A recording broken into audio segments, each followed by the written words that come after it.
Good evening and welcome. My name is Tamara von Forslen, and I am the matriarch of the clan of Boskepans. Tonight, I'd like to start my series there's three parts to this because it's quite long, to talk a little bit more about natural magic and the laws of Mother Nature against the laws of man. Nature is a complete law unto herself, and man-made laws seem pitiably small in comparison with the gigantic force of the universe. The seasons occur in a measured time, and nothing can reverse them. Nature constantly gives birth, while at the same moment, death occurs. Her creative aspects marry up profoundly with her destructive qualities. The force is amoral and needs these opposites to create the necessary tension to bring about further creation, which is the central goal. She is bright, shimmering, and translucent, a lovely egg-shaped concentration of life vibrating in perfect harmony. She is always the sacred lady of the world and likes to personify herself in separate images. Societies like those of Atlantis and Egypt have been based completely on her natural laws and have been destroyed in order to bring about an even more refined form of creation. But nothing is really ever lost, though sometimes it appears to be. In different parts of the world, she has been called Diana, Isis, or Seta, Ishtar, Keridwen, Dana, Bride, Morrigan, Aphrodite, Spider-Woman, Mary, Kuan Yin, just to name a few. Willfully, she thrusts her way out of the ground in the form of plants, trees, and grass. She is the smile of a young girl in love, whose kisses magnetize and give life. Through her desire of her male is able to create. Babies are born every second of the day. She creates the overwhelming desire for physical sex and the urgent need to reproduce.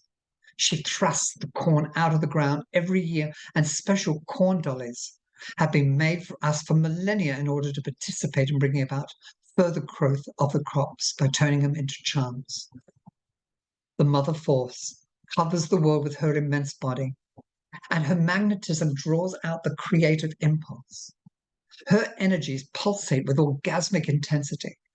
But as mankind fouls up the earth with psych and physical pollution, nature will obviously react violently, as we can see in the changes in the seasons and its severity of intense storms, rains, floods, and fires. As gradually her life-giving energies dry up, oil becomes scarce, crystals are fewer, earthquakes intensify, and fruit doesn't quite taste the same anymore. And there becomes a shortage of water and honey. Perhaps one day she will be completely revolt, open herself up in a vast reaction which will suck the remaining part of mankind into herself, to return back into her womb and tomb.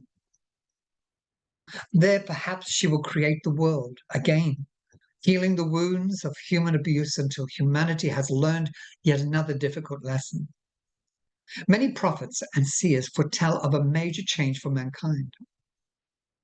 Maybe this will be the time when the earth power really retaliates. She is still greatly feared by many, especially by people suffering from an overload of scholastic erudition. They are shaken when the instinctive earth attempts to assert her rights and commits suicide when the mind completely takes over, to the complete exclusion of the dark, instinctive, and mystical side of this marvelous divine feminine. Magic works through our direct communication with the primitive roots of power, by our contacting the great source of energy in the universe. This naturally cannot happen through wishful thinking or by us hoping for something miraculous to happen. Conscious effort is essential.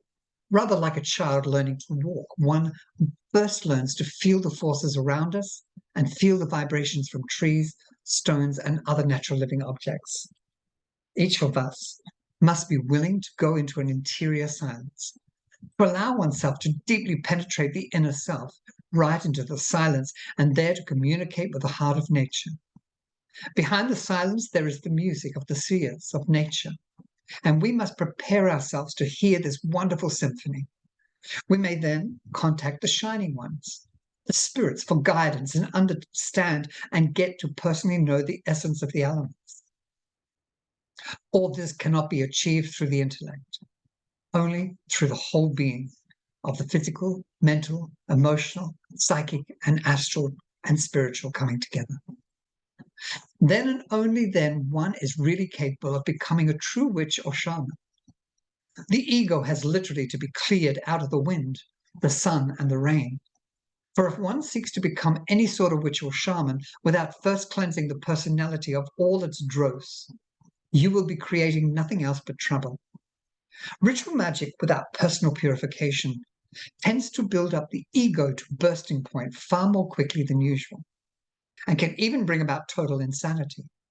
The North American Indians go through a 3-month purification every year during the winter months before embarking on their serious magical undertakings.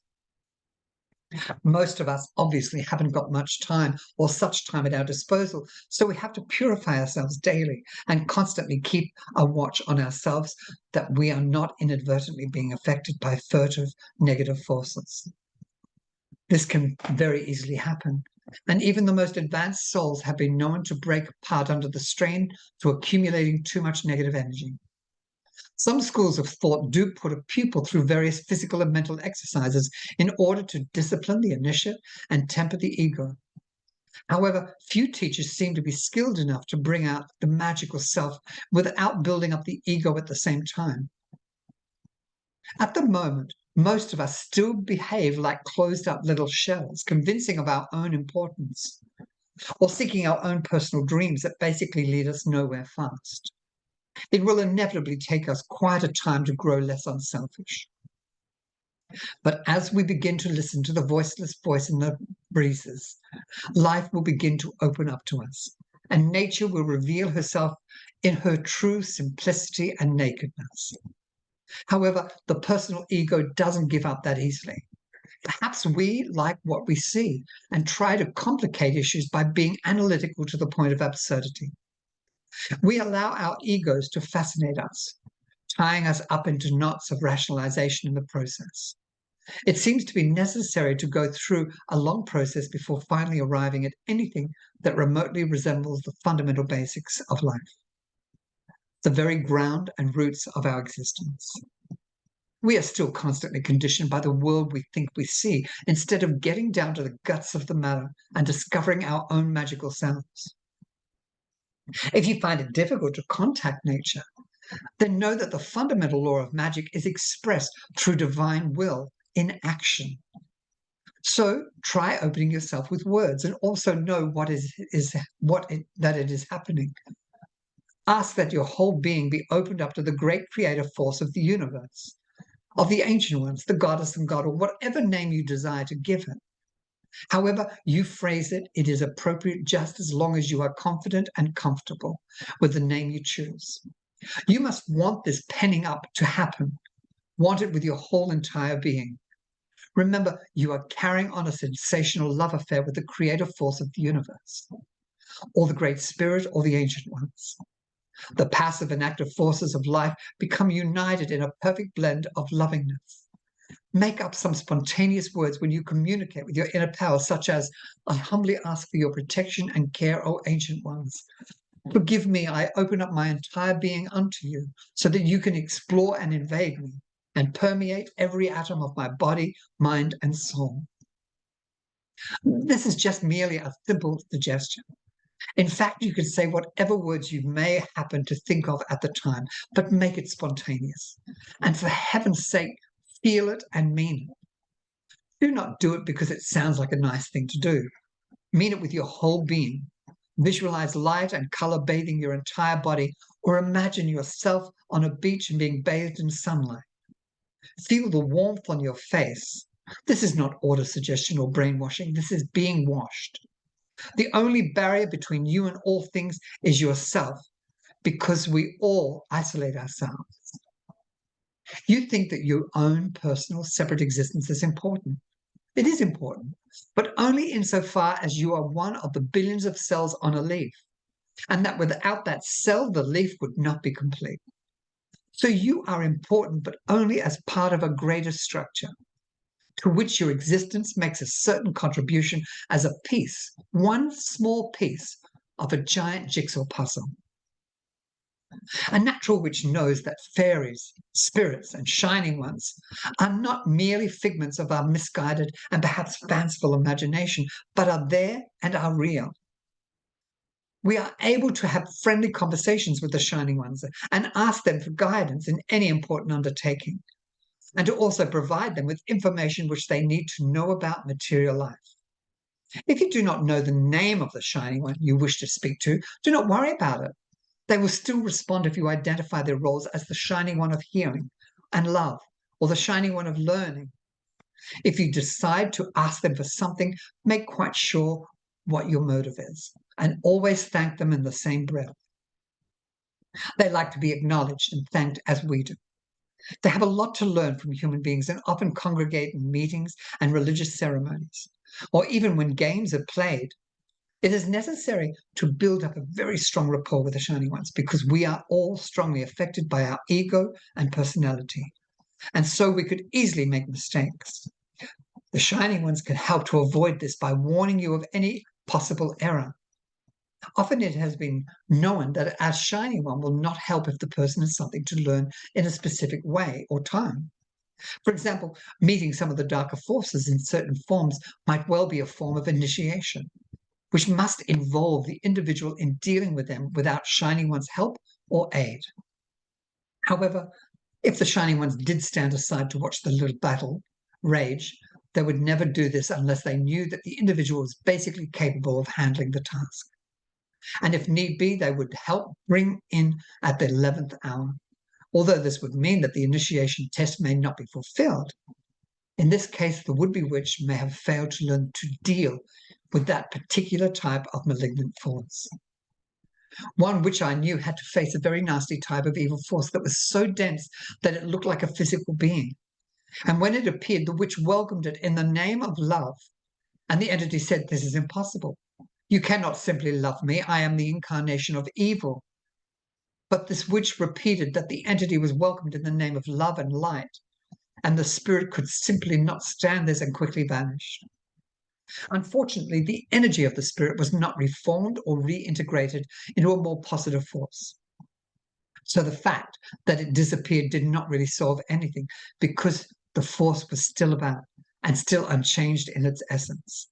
As it did not reappear again, the witch was not able to help it to be released from its evil vibration. The shining ones delight in the manifestation of human love and sometimes appear to people who are experiencing a sense of harmony and creative love together. Once you have begun to open yourself up and have genuinely experienced the life of nature, you will know that literally anything is possible. You will have started on the path to becoming a natural witch. Positive thought and visualization is the beginning. But then positive power has to be added to this to make the right foundation for endless possibilities. Many people will insist that this description of the life of nature is a way of imposing our subjective images of reality into matter. Of course, this can happen because we all tend to see what we want rather than what is there. However, once you have experienced the reality of a direct communication with any form of life that is normally seen as separated from yourself, you will know the difference immediately.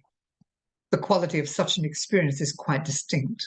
And once you have breathed in complete harmony with the tree and have known the joy and satisfaction of part of nature or participation with nature, you can have no doubts about whether this is a real experience or not.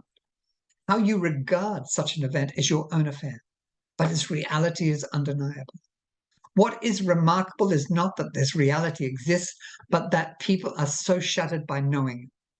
Perhaps we have been using nature for so long and exploiting her resources that we are all frightened that she has a power of her own and is aware as we are.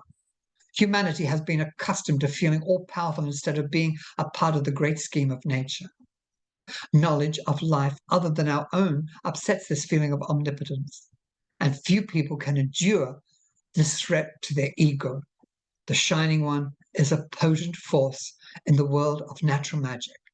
and the inspiring natural witch should attempt to make contact with the shining ones. So mote it be.